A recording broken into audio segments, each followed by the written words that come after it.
Shalom saudara, sewaktu kecil saya tidak memiliki televisi. Akibatnya harus menonton televisi di rumah tetangga yang jaraknya cukup jauh.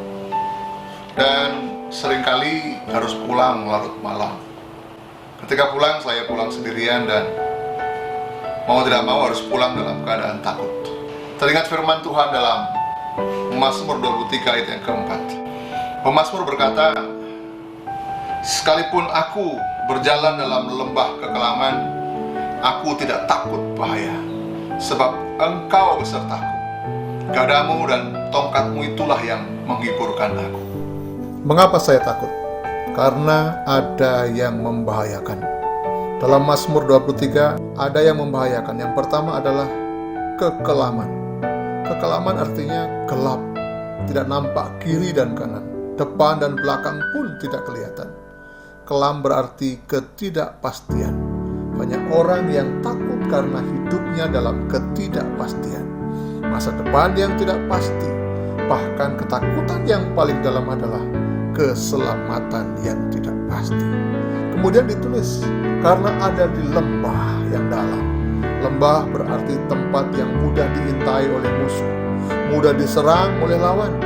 Lembah adalah tempat yang tidak strategis untuk bergerak kemanapun. Lembah adalah tempat yang membahayakan kita. Mengapa Daud tidak pernah takut? Dan mengapa saudara dan saya pun tidak perlu takut? Karena Daud, saudara dan saya berfokus pada pribadi Allah yang menyertai. Saya katakan berfokus pada pribadi Allah, mengapa? Karena Allah adalah pribadi yang paling ditakuti. Banyak orang berfokus pada pribadi lain, baik itu penguasa, orang kuat, orang kaya, ataupun mungkin orang-orang yang merasa hebat. Namun mereka pun tidak luput dari rasa takut. Oleh karena itu kita harus berfokus pada pribadi yang paling ditakuti, yaitu Allahnya Daud. Jika Allah yang paling ditakuti, semua makhluk itu beserta kita. Kepada siapa lagi kita akan takut? Kekelaman tidak bisa membuat kita takut lagi, sebab Tuhan adalah terangku dan keselamatanku, kata pemazmur itu. Ketakutan kita berbanding lurus dengan keyakinan kita akan penyertaan Allah.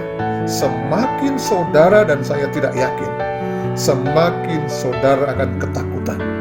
Semakin saudara yakin akan penyertaan Allah, semakin saudara dan saya tidak akan pernah takut lagi.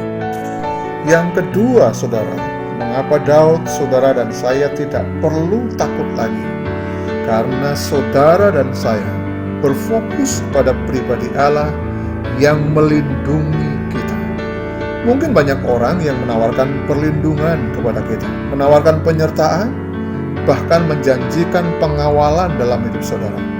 Tetapi sesungguhnya mereka sendiri tidak benar-benar merasa terlindungi. Mengapa? Karena ketika mereka menawarkan pengawalan, mereka meminta imbal jasa dari kita.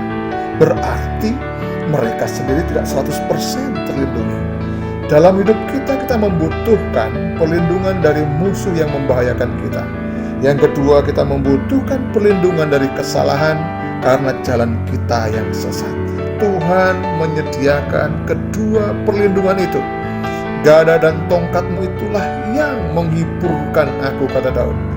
Gada adalah senjata untuk menghancurkan musuh yang dipunyai oleh gembala. Sedangkan tongkat adalah alat gembala untuk meluruskan jalan kita. Jadi jangan pernah takut lagi. Mengapa? Karena kita berfokus kepada siapa yang menyertai kita. Dan yang kedua, kita berfokus kepada pertolongannya yang akan Dia sediakan bagi kita. Tuhan memberkati saudara.